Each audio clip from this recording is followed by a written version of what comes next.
and doing a little bit of bench press. I warmed up with some heavy bag, doing some kicks. I know it's kind of counterintuitive for a warm up, but as I was bench pressing, I'm kind of gassed out now. I'm trying to get my old strength back. It's not very much.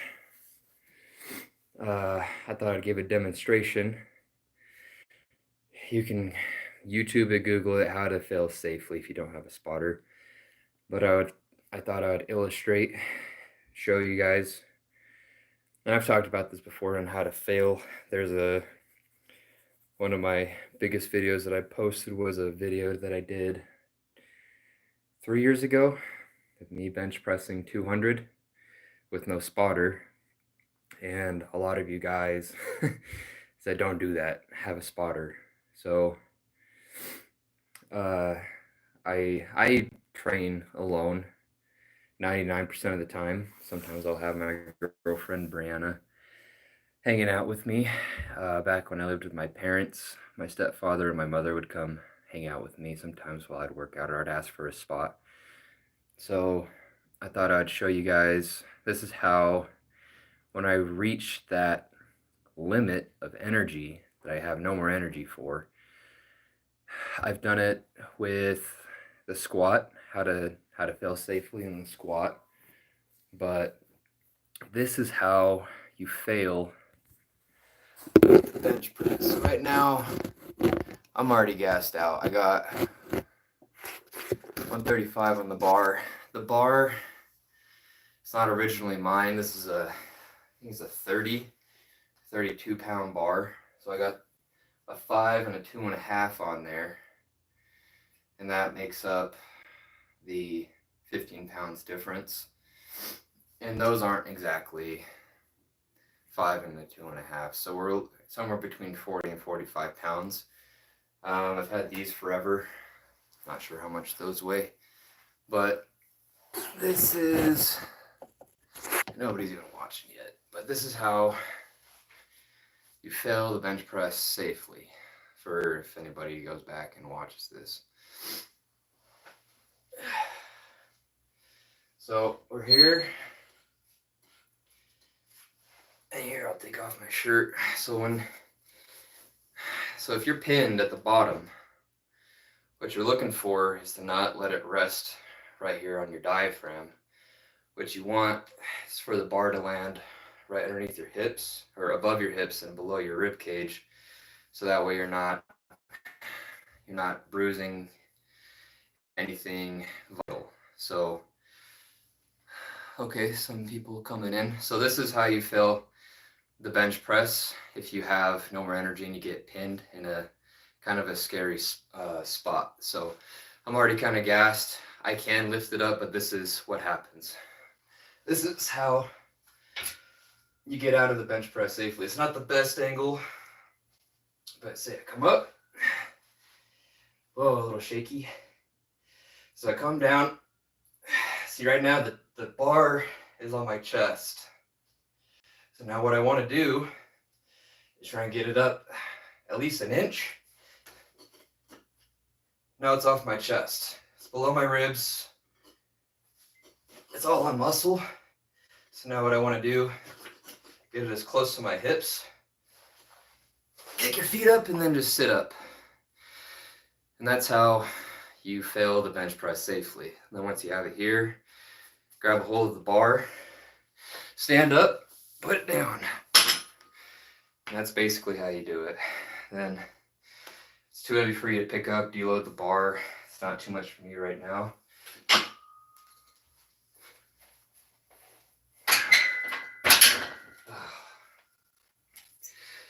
Well, that's really all I wanted to show.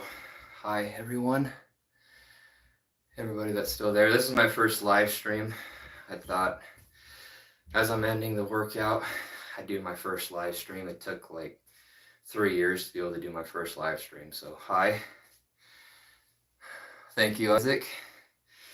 I'll be doing more live streams. Maybe I'll stay on for a second, kind of show you it's my starter and my finisher. Right now I'm going to be laying off. I'm a power lifter. I don't build muscle. Now give up. Never give up. Oh. um, my primary focus for my overall fitness ever since I was young is strength, power, and the ability to transfer that over to athleticism for boxing, for fighting. So I don't really do any bodybuilding, if you can't tell. I'm kind of out of shape right now. But right now, 3 years ago, 4 years ago, I threw a disc out in my lower back. So it's kind of flaring up again. So I noticed if I just focus on kicking the heavy bag, it activates a lot of those stabilizer core muscles. That helps alleviate a lot of that pain. So, and it works with the flexibility and the strength with the hips and the legs. Doing dynamic stretches is good. I get good benefit out of it, but it's short term. So I'll just deload this real quick and then we'll go out there. I'll show you how I finish it right now. My cardio sucks. It's trash. I am a smoker. So it could be better.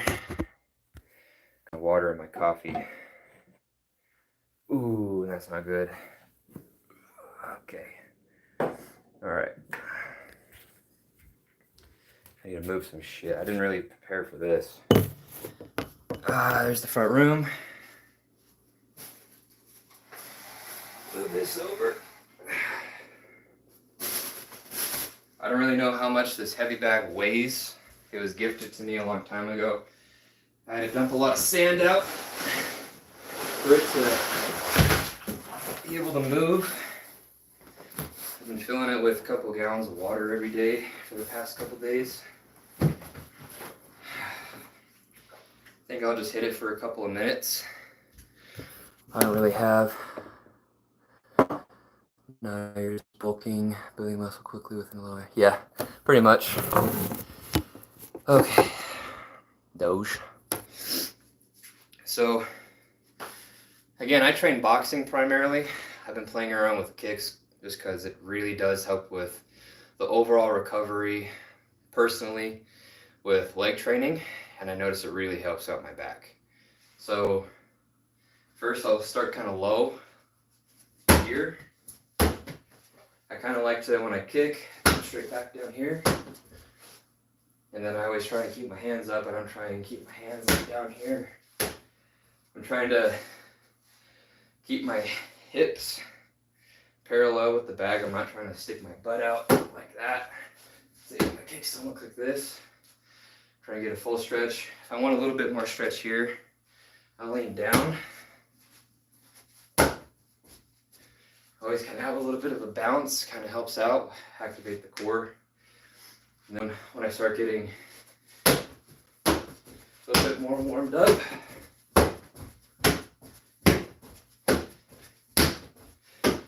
then I start going as high as I can. I try and keep my upper body as high as possible, so that way when I kick, I'm getting an insane stretch and contraction all around my core. And again, if I want more of a stretch here, I'll lean over. Ooh, yeah. So it kind of looks like this.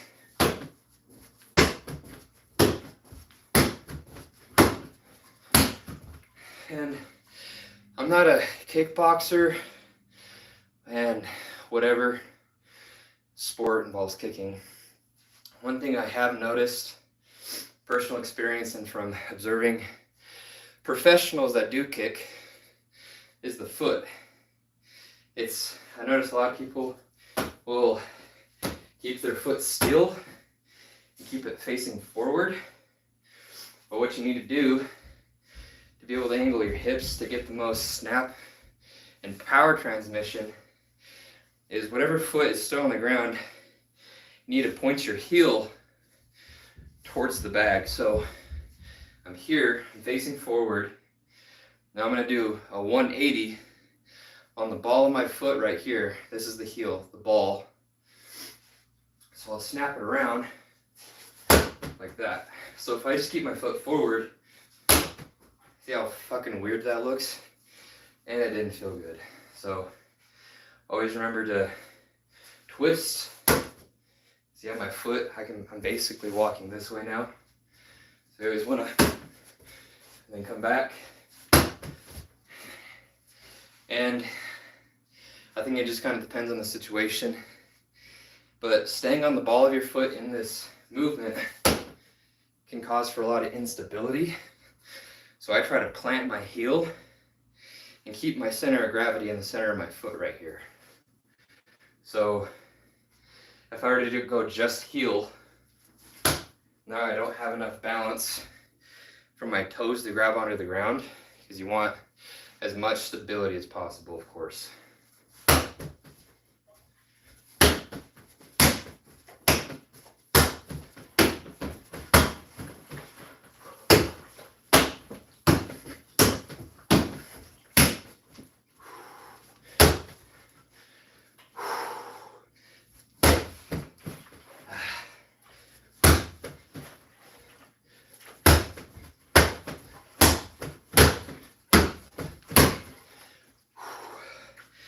Whew. And I might have to give the kicks a break for a minute. Yeah, good form. Make sure you practice with good form, whatever you do. But my feet getting a little messed up. There is a little bit of texture on here, might be able to see that. Sometimes it kind of stings when you hit that stitch. That's probably why my left foot's a little bit more messed up. So maybe to let my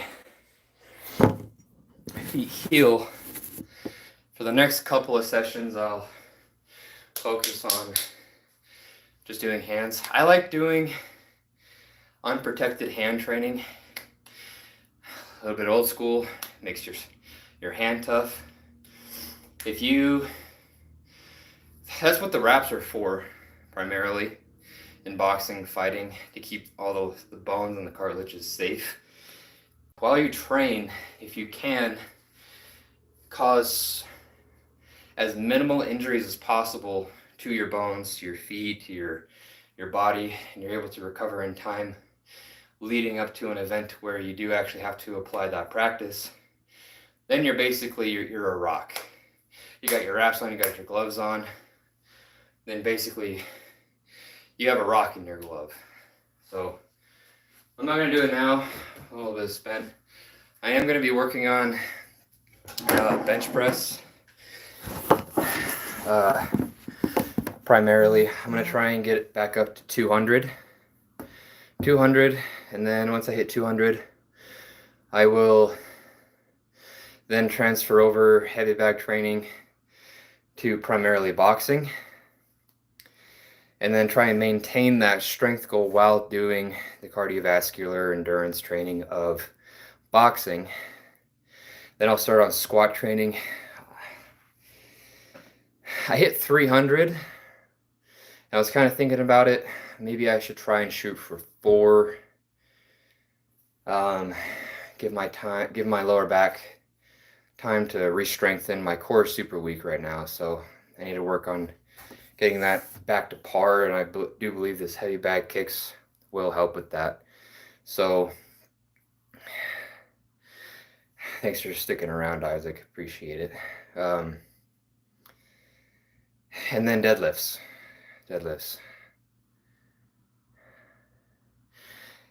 I wish I had discipline and dedication, honestly. There's days like this morning, I didn't plan on working out at all. I was like, screw it, I just want to, because I worked out yesterday. Then I went to work. I work 3 p.m. to 1 a.m. right now, so I'm going to bed 2:30. I wake up I try to get out of bed by 10:30. So trying to stay dedicated, trying to eat to maintain energy, sustainability, and whatnot. And then trying to keep up with social life on the weekends and on my days off, it takes up a lot of energy. So yeah, I don't usually work out on the weekends, which is when I have the most free time, but I'm spending it with family, so I don't really put that time forward lately to do that. The only time I really have to myself is when my girlfriend is at work during the day, and then I go to work in the afternoon to night. So, um, yeah, hey Isaac, if this is, yeah, I honestly, I'm a morning person. So it's really weird being tired throughout the entire day. I usually wake up between 4 and 6, and I like to have my coffee for a couple hours and then go to work. So I recently put in for a position to where I might actually go back to days, uh, at least for a minute. So we'll see where that goes. Um, but yeah, if you would like to see more shit, right now I'm just a shop hand.